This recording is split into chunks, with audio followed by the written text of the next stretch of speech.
para Trump, Ana Bárbara Pedrosa? Como já não é a primeira vez que acontece, também não sei se poderá levar dali alguma coisa que não tenha já anteriormente. Eu acho é que, ainda que não se possa propriamente imputar as consequências de uma ação que pode ser vista como protesto ou um discurso, a verdade é que o discurso de Trump, ao longo destes últimos anos, tem sido uma mescla de bélico e de épico. E isso vê-se muito na polarização dos Estados Unidos, claro, porque ele traz um elemento para o debate político que é muito diferente do que havia anteriormente. É um discurso muito mais emotivo do que o que havia, sendo que o discurso norte-americano já é mais emotivo do que aquilo a que estamos habituados na Europa.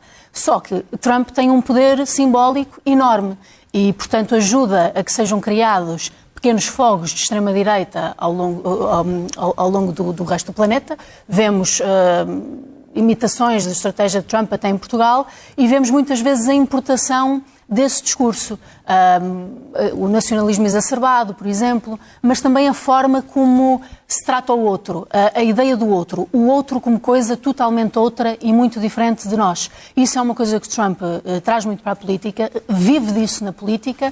E vai espraiando até uma série de mitos que depois têm consequências reais. Por exemplo, nos Estados Unidos vemos muito a utilização da teoria da conspiração da grande substituição, de que há um povo que vem de fora e nos vai substituir a todos. Isso é um discurso que já está a ser usado em Portugal. Ainda há 2 ou 3 dias Rita Matias andava a distribuir panfletos a dizer tem cuidado, estamos a ser substituídos.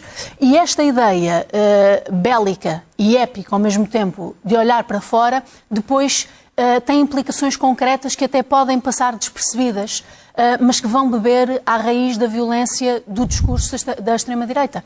Ainda há 2 dias tivemos um gangue de estudantes do Colégio Moderno a atacar um miúdo refugiado do Iraque.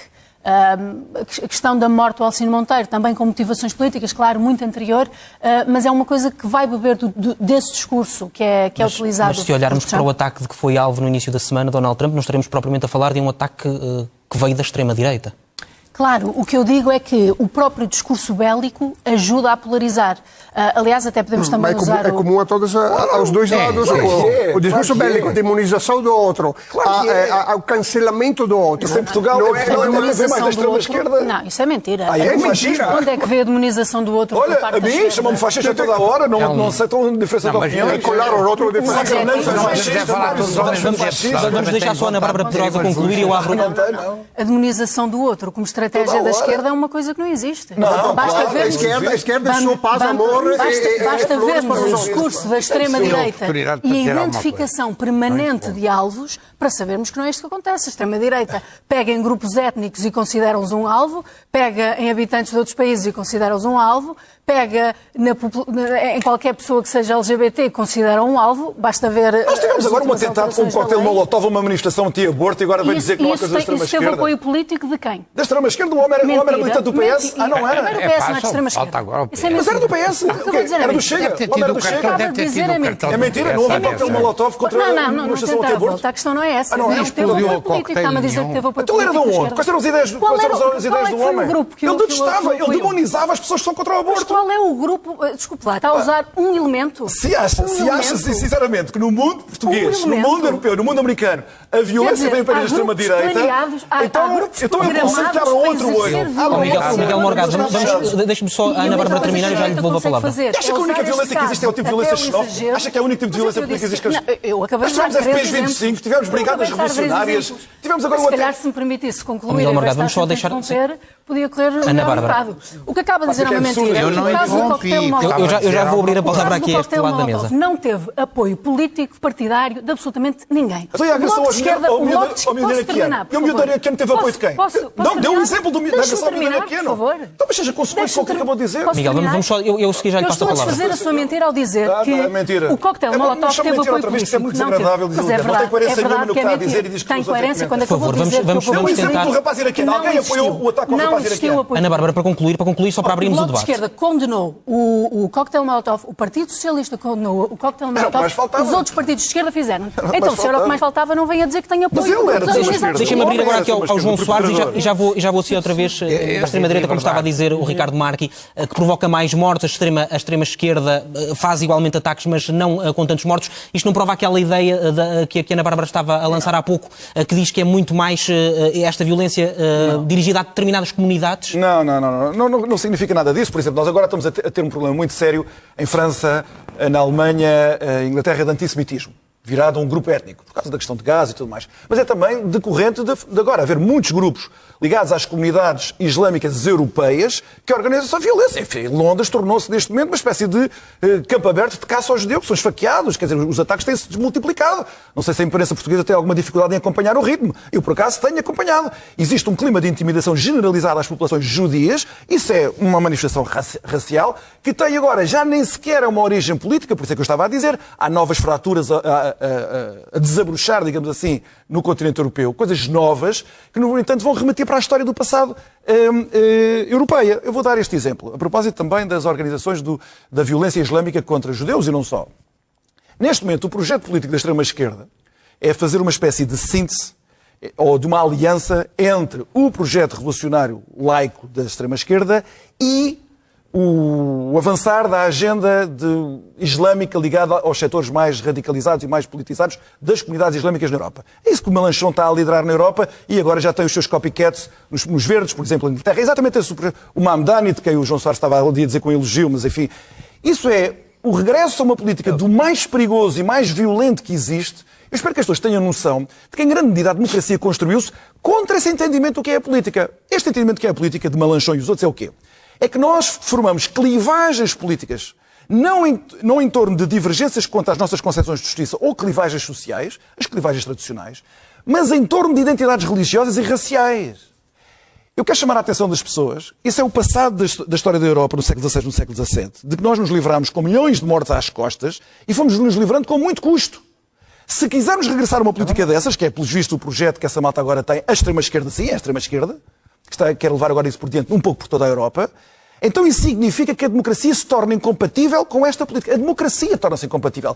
A democracia supõe que nós somos todos cidadãos individuais livres, capazes de julgar a valia de um candidato, de um programa político. A partir do momento em que nós regressamos à trincheira absoluta, inegociável, de que eu sou o que sou por ter a seguinte religião e não tolero mais religião nenhuma, do que sou o que sou porque tenho uma cor de pele e não tolero mais cor de pele nenhuma, a partir do momento em que nós quisermos cavar essas clivagens, a democracia política liberal que nós tanto nos custou a cultivar, ela é ineficaz, ela é incapaz de lidar com conflitos dessa natureza. E esses conflitos são resolvidos pela violência bruta. E se nós não pusermos um travão já a isto com a cultura democrática, a cultura da moderação, contra os dois extremos, o da extrema-esquerda... Essa clivagem está a ser puxada pelos dois lados. Ora bem, se o centro político, se a moderação política não for capaz de, com coragem, dizer... Esta política, nós não podemos fazer alianças com esta política. Esta política é antagónica à democracia. Se quiserem, já que não há outro vocabulário, temos outro, parece que já não há outro, isto é o fascismo da esquerda. Isto é o fascismo da esquerda. Se nós, não há outro vocabulário, se... Não, temos que inventar outro vocabulário, porque também é essa de aceitar que todo aquilo que é demonização é fascismo, é assumir o vocabulário. Ricardo, se não percebeste a ironia, deves ter percebido a ironia. Percebi. Estou a dizer, se nós não formos capazes de dizer que a deriva da extrema-direita e a deriva da extrema-esquerda nestes moldes é incompatível com a democracia. A democracia não consegue gerir conflitos dessa natureza. Então essa será a maior das traições às gerações vindouras dos partidos que têm responsabilidades. Os da social-democracia, os do liberalismo, os do conservadorismo, se não forem capazes de travar esses dois extremos. Haverá aqui alguma espécie de tolerância maior com a violência política que vem da esquerda, porque, no caso português, vivemos uma longa ditadura de direita? Não me parece. Aliás, até pegando novamente no exemplo que estávamos a falar há pouco, temos um caso único, recente em Portugal, de um cidadão que lança um coquetel Molotov e isto de repente já é mascarado de ação concertada de esquerda com apoio político, apoio partidário e apoio social. Isso não acontece. O que acontece de facto é que temos ações concertadas por parte da extrema-direita que se utiliza do tal discurso bélico para sim identificar alvos. O Ricardo estava há pouco a falar do caso do Breivik, acho que é o caso mais evidente que temos na Europa, 77 mortos numa tarde. os alvos eram os membros do Partido Trabalhista norueguês, e no mesmo dia em que ele levou a cabo esse atentado, publicou o seu manifesto, creio que eram 1500 páginas, que identificavam como alvos aquilo que nós já estamos habituados na extrema-direita. Era sempre a ideia de uma cristandade que se sobrepusesse a qualquer coisa que viesse de fora ou que fosse diferente, portanto, aliado numa concepção xenófoba da vida, e que repetia, enfim, tudo o que é cartilha da extrema-direita. Não me parece que haja mais tolerância, acho é que temos concepções diferentes da realidade, porque mesmo se Isso significa que a violência de extrema-esquerda não é tão grave. Não é tão violenta. Regra geral, volta-se mais para propriedade do que para pessoas, ou seja, não se volta contra grupos específicos e, portanto, à partida não configura um crime de ódio. Já agora isto não significa, e só para pegar no que o Ricardo estava a dizer há pouco, que eu apoio de alguma forma violência vinda de um grupo de esquerda. E estava há pouco a dizer que o Bloco não tem o mapa da configuração ou da adjetivação da violência. Eu não sou dirigente do Bloco, mas de qualquer forma não me parece que alguém do Bloco tenha essa ideia. Acho que qualquer tipo de violência é inaceitável, mas acho também que há um discurso político que se alimenta disso. E nós vemos isso nesta ideia da linha da frente da política, ou seja, dos partidos políticos, mas vemos também no resto da sociedade civil e na forma como vai beber a esses discursos. Nós temos muitos casos de violência online que costuma estar alinhada com essa forma de pensamento político. Mas há uma coisa que é preciso reconhecer, que em termos de violência praticada, e estou a falar de assassinatos, estou a falar de crimes à mão armada, etc., não há a menor dúvida. Houve casos da extrema-esquerda, houve até há 10, 15 anos, não sei, com o acabar das FP25 e tal. É mais que isso. Mas vamos lá ver. Matar o primeiro-ministro italiano. A extrema-direita teve mais coisa. O saldo é maior, mas tanto faz, para mim, do meu ponto de vista. Aqui em Portugal. Maior em termos de mortos? Não, também houve mortos. O padre Max lá em cima, bombas. Aqui, a extrema-esquerda também assassinou o diretor-geral dos serviços prisionais. Não foi o único que assassinaram. Não, mas houve mais mortos. Houve mais mortos em 75, 77. Agora, no quadro português, não há dúvida que se há uma referência, eu não quero parecer, não estou a fazer propaganda partidária, se há uma referência de paz e de liberdade, é a social-democracia. Porque se bateu contra a ditadura antes e bateu-se contra a tentativa de ditadura a seguir. E essa vinha da extrema-esquerda. E essa está configurada no Partido Socialista. Não é uma química, não é quimicamente puro. O PSD andou aqui a fazer o quê? O PSD não existiu antes do 25 de Abril. E daí? O que é que isso tem a ver com a violência política? Também depois do 25 de Abril. Você está a falar de esquerda, não vale a pena estar a fazer agora a história. Mas não, João Soares, fica-lhe mal. Não fica porque eu não sou. Eu não sou fanático, penso para a minha cabeça. Agora vivi isso tudo.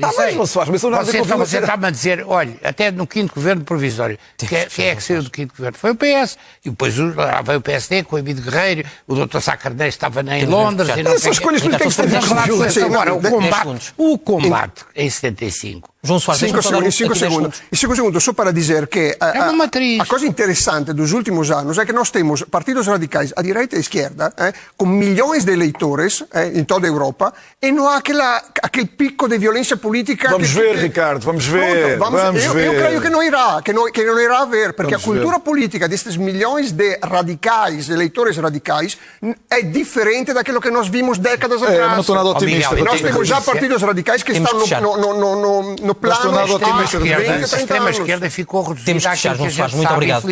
Já ultrapassámos o nosso tempo. Apesar do PS ter dado a mão. Dado a mão. António Costa não deu. Olha, o líder social-democrata alemão, em 33, quando votaram os plenos poderes a Hitler, com o apoio da direita toda e da Miguel Morgado está a falar da geringonça. Disse uma frase que se aplica a todas as geringonças que você quiser. Podem-nos tirar a liberdade. Até nos podem tirar a vida. Se fosse preciso, digo isto em alemão. Mas não nos podem tirar a honra. E isso connosco nunca aconteceu. Com a corrente social-democrata. E há muita gente que há uma outra frase então. Se é falar dessa época, eu devolvo-me contra a situação. Miguel Morgado, temos que fechar. Alguma vez alguém do PS a dizer tirem. Que inventou este slogan muito perigoso para o PS, que é não há inimigos à esquerda. O Alain. E isso é uma receita para todo o tipo de abusos. Quem é que ele diz? Muito obrigado aos 4 por terem vindo. Este é um assunto que nos daria mais pano para mangas, mas temos que ficar por aqui. Muito obrigado.